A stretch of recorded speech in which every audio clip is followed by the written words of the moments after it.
ଜଣେ ଲୋକ ତିନୋଟି ସମାନ କଣ୍ଢେଇ ନେଇ ରାଜାଙ୍କ ପାଖକୁ ଗଲା। ହାତରେ ଗୋଟେ ତାର ଥିଲା। ଦେଇକି ରାଜାଙ୍କୁ ଦେଖେଇ କହିଲା, ମହାରାଜ ମୁଁ ରାସ୍ତାରେ ଆସିଲା ବେଳେ ତିନି କଣ୍ଢେଇ ଜଣେ ମତେ ଦେଲା ଏବଂ ତାର କଣ୍ଢେଇ ଦେଲା, ମୁଁ କିଛି ବୁଝିପାରିଲିନି, ଆପଣ ମତେ କୁହନ୍ତୁ। ରାଜା ଦେଖିଲେ କିଛି ବୁଝିପାରିଲେ ନାହିଁ, ମନ୍ତ୍ରୀଙ୍କ ଆଡକୁ ବଢେଇ ଦେଲେ। ମନ୍ତ୍ରୀଙ୍କ ଆଡକୁ ବଢେଇ ଦେଲେ।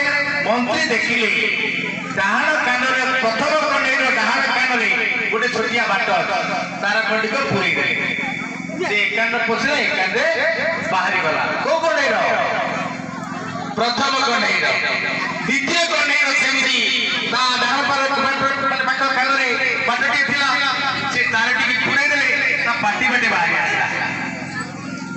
ତୃତୀୟ କଣ୍ଢେଇଟିର ତା ଡାହାଣ ପାଖ କାନରେ ସେମିତି ବାଟଟିଏ ଥିଲା, ତାକୁ ପୁରେଇ ଦେଲେ, ତାରଟି ତା ପେଟ ଭିତରକୁ ପଳେଇଲା। ରାଜା ପଚାରିଲେ, ଏ ତିନୋଟି ତ ସମାନ କଣ୍ଢେଇ ଥିଲେ, ଏ ଜଣଙ୍କର କାନରେ ବାହାରିଗଲା, ଜଣଙ୍କର ପାଟିରେ ବାହାରିଗଲା, ଆଉ ଜଣ ପେଟ ଭିତରକୁ ପଳେଇଲା କାହିଁକି? ବୁଝିଲ କି ନାହିଁ? ତେଣୁ ମନ୍ତ୍ରୀ ଉତ୍ତର ଦେଲେ, ପ୍ରଥମ କଣ୍ଢେଇ ହେଲା ଯିଏ ଏକଥା ସମସ୍ତ କଥା ଏ କାନରେ ଶୁଣେ, ସେ କାନରେ ବାହାର କରିଦିଏ। କୋଉ କଣ୍ଢେଇ? ଦ୍ୱିତୀୟ କଣ୍ଢେଇ ହେଲା ଯିଏ ଏ କାନରେ ଶୁଣିଲା, ପାଟି ବାଟେ କହିଲା, ସେ କାମରେ ଲଗେଇଲା କି ନାହିଁ ସେ ଜାଣିଥାଏ। ତୃତୀୟ କଣ୍ଢେଇ ହେଲା ଯିଏ କାନ ଭିତରେ ଏ କାନରେ ଶୁଣିଲା, ପେଟ ଭିତରକୁ ନେଲା, ହଜମ କଲା ଏବଂ ତା କାର୍ଯ୍ୟରେ ଲଗେଇଲା। ଏବେ କୁହ ତମେ କୋଉ କଣ୍ଢେଇ ହବ? ଯଦି ତମେ ତୃତୀୟ କଣ୍ଢେଇ ହବ, ତାହେଲେ ତମକୁ ତିନୋଟି ସ ମାନିବାକୁ ପଡିବ। ପ୍ରଥମ ସଟି ହେଲା ଶୃଙ୍ଖଳା। ତମେ କେତେ ଶୃଙ୍ଖଳିତ? ଏ ମଞ୍ଚରେ ବସି ଅନ୍ୟମାନେ ଅତିଥିମାନେ ଅଛନ୍ତି, ପିଲାମାନେ ତମ ସହ ଜାଣିନ, a good look, a good touch, a good word by being a change in life. ଗୋଟେ ସଫଳ ଦୃଷ୍ଟି, ଗୋଟେ ସଫଳ ସ୍ପର୍ଶ, ଗୋଟେ ସଫଳ ଶବ୍ଦ ଜୀବନର ଗତିପଥକୁ ପରିବର୍ତ୍ତନ କରିଦେଇପାରେ। ତେଣୁ ଯୋଉ ମହାନ ଅତିଥିମାନେ ଅଛନ୍ତି, ଯୋଉ ମହାମାନବ ମୂଲ୍ୟବୋଧ ପ୍ରକଳ୍ପ ଭାବରେ ଅନେକ ବକ୍ତବ୍ୟ ତୁମମାନଙ୍କ ଆଗରେ ରଖିଛନ୍ତି, ସେମାନଙ୍କୁ ତାକୁ ଧୈର୍ଯ୍ୟ ସହକାରେ ଶୁଣିବାର ଆବଶ୍ୟକତା ଅଛି। ଏବଂ ତମେ ଯେହେତୁ ସ୍କୁଲରେ ପାଠ ପଢୁଛ, ତମ ପ୍ରଧାନ ଶିକ୍ଷୟିତ୍ରୀ ସଭାପତି ଦାୟିତ୍ୱରେ ଅଛନ୍ତି, ସେ କହୁଛନ୍ତି ଆମ ପିଲା ଗୁଡାକ ସବୁ ସୁନା ପିଲା। କୋଉ କଣ୍ଢେଇ? ତାପରେ ଦ୍ୱିତୀୟ ଛଅଟି ହେଲା ସଂକଳ୍ପ। କଣ କଣ ସଂକଳ୍ପ କରିବ? ମୋ ବାପା ମୋ ପାଇଁ ଅନେକ ସ୍ୱପ୍ନ ଦେଖିଛି, ମୋ ମା ମୋ ପାଇଁ ଅନେକ ସ୍ୱପ୍ନ ଦେଖିଛି, ମୁଁ ତାଙ୍କ ସ୍ୱପ୍ନକୁ ସାକାର କରିବି, ମୁଁ ସଂକଳ୍ପ କରିବି, ମୁଁ ଭଲ ପିଲାଟିଏ ହେବି। ତୃତୀୟ ଛଅଟି ହେଲା ସମର୍ପଣ। କାହା ପାଖରେ ସମର୍ପଣ ହବ? ତମେ ଦେଖି ନାହିଁ ଜୀବନ୍ତ ଦେବତା କାହିଁ ବୁଲିଥିବ କେତେ ଯେ ମନ୍ଦିର, ଓ ଭାଇ ବାପା ମା ଗୁରୁ ଗୁରୁତର, ମଣିଷ ନୁହନ୍ତି ଖାଲି ଜଣେ ଜଣେ ଚଳନ୍ତି ଠାକୁର। ମୁଁ ସେଇ ଠାକୁରଙ୍କ ପାଖରେ, ସେ ବାବାଙ୍କ ପାଖରେ, ସେ ମାଙ୍କ ପାଖରେ, ସେ ଗୁରୁଙ୍କ ପାଖରେ ସମର୍ପିତ ହେଇଯିବି, ତେବେ ଯାଇ ମୁଁ ଭଲ ପିଲାଟିଏ ହେବି। ବାସ୍ତବରେ ସମସ୍ତେ କହନ୍ତି, ଭାଷଣ ଦେଲା ବେଳେ ସମସ୍ତଙ୍କର ଅଭ୍ୟାସଗତ ଭାବରେ ଗୋଟେ ଇଚ୍ଛା ହୁଏ, ଶିଶୁ ହସିଲେ ଦେଶ ହସିବ। ଆଜିର ଶିଶୁ କଣ ଅର୍ଥ କହିବ କଥା କାଲି, କଣ ପାଦ ପକେଇଥିଲେ ଆଗକୁ ଯିବ ଚାଲି, ଶିଖା ତାକୁ କହିବ ଭଲ, କରିବ ଭଲ କାମ, ହସିବ ଦେଶ, ହସିବ ଜାତି, ବଢିବ ଦେଶ ନାମ।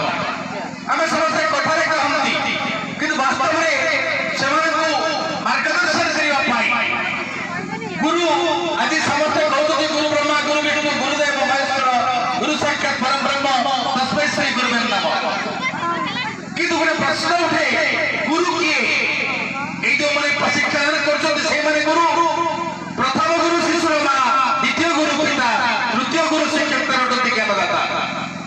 ଆଜି ଗୋଟେ ରାସ୍ତାରେ ଯାଉଥିବା ଭଲ ପିଲାଟିଏ, ମୁଁ କେହି କହେ ଦେଖ ତା ପୁଅ ଯାଉଛି ଗୋଟେ ଭଲ ପିଲାଟିଏ, ତା ଝିଅ ଯାଉଛି ଗୋଟେ ଭଲ ପିଲାଟିଏ, ଛାତି ଗର୍ବରେ କୁଣ୍ଡେମୁଟ ହେଇଯାଏ।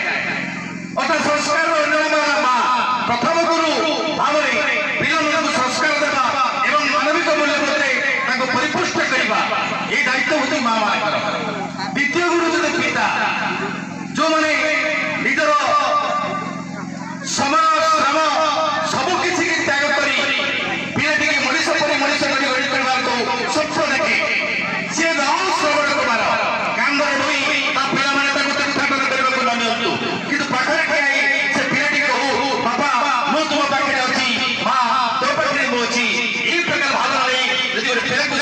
ଭାବରେ ତିଆରି କରିପାରେ ତାହେଲେ ବାପାଙ୍କର ଯେଉଁ ଅବଦାନ ତାହା ମଧ୍ୟ ପରିପୂର୍ଣ୍ଣ ହୋଇପାରିବ ନାହିଁ। ତୃତୀୟ ଗୁରୁ ଶିକ୍ଷକ ଯିଏ ମାର୍ଗଦର୍ଶନ କରନ୍ତି ଉଭୟ ବାପା ମଧ୍ୟ ତାକୁ କେହି ଆଜି ଗୁରୁକୁ ଉଭୟ କରି କହୁଛନ୍ତି ପିଲାଟି ତୁ ଗୁରୁ ବ୍ରହ୍ମା ଗୁରୁ ବିଷ୍ଣୁ ଗୁରୁଦେବ ମହେଶ୍ୱର କହି ସେ ଗୁରୁଙ୍କ ପାଖରେ ମୁଣ୍ଡନ ହେଇଯାଏ। ସକାଳେ ମା ମଧ୍ୟ କହୁନି ତନରେ ଠାକୁରଙ୍କ ପାଖରେ ମୁଣ୍ଡ ରହି ସନ୍ଧ୍ୟାବେଳେ ଟିକେ ସକାଳ ଟିକେ ଓଁ ଉଚ୍ଚାରଣ କରିବେ ଓଁ ମହେଶ୍ୱର ଓଁ ଗପ ହରେଲା ଅନନ୍ତ ଆଚରଣ ଉରେଲା ଉଚ୍ଚାରଣ ହରେଲା ମନନ ଏବଂ ଆଚରଣ ଉଚ୍ଚାରଣ ମନନ ସିଦ୍ଧ ହେଇଗଲେ ତ ଜୀବନ ଚର୍ଚ୍ଚା ତୋର ଗତିପଥ ପରିବର୍ତ୍ତନ ହେଇଯିବ।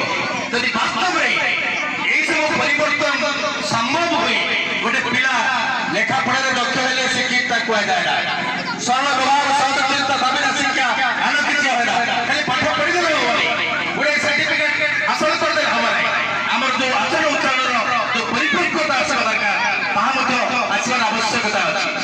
ସେଦିନ ଶ୍ରୀ ମାଙ୍କ ଚାରିପାଖରେ ବସିଥିବା ବରିଷ୍ଠ ବୁଦ୍ଧିଜୀବୀ ଶିକ୍ଷାବିତ ମାନେ କହୁଥିଲେ ମା ମୋ ପୁଅ ଡାକ୍ତର ହେଇଛି ମୋ ପୁଅ ଇଞ୍ଜିନିୟର ହେଇଛି ମୋ ପୁଅ ଫରେନ୍ ହେଇଛି ସମସ୍ତେ କହୁଥିଲା ବେଳେ ଶ୍ରୀ ମାଙ୍କ ଆଖିରେ ଟପ ଟପ ଝରି ପଡୁଥିଲା।